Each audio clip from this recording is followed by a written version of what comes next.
ह्या भुईमुगाच्या ओल्या शेंगा, ह्या ओल्या शेंगा आपण भाजूनसुद्धा खाऊ शकतो आणि उकडूनसुद्धा खाऊ शकतो.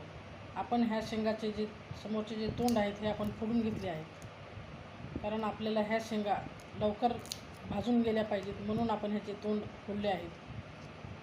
आणि उकडतानासुद्धा ह्या शेंगा लवकर उकडल्या जातील म्हणून आपण ह्याचे तोंड समोरचे फोडले आहेत.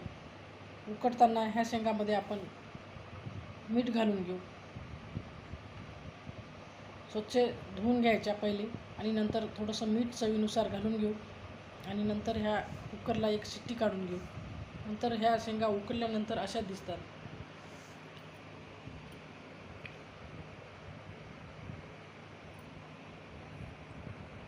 ह्या शेंगा उकडल्यानंतर अशा नरम होतात. ह्याच्यातले शेंगदाण्याचा कलर असा बदलून जातो, पण हा खायला खूप चवदार लागतो. याचं साल पण सर्व निघून जातं.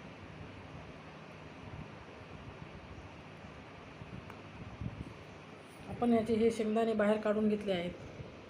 हे शेंगदाणे आपण खरमुरे म्हणून सुद्धा वापर करू शकतो. आपण हे शेंगदाणे उन्हाला वाळू घालून घेऊ आणि नंतर ह्याचा खरमुरे म्हणून वापर करू शकतो.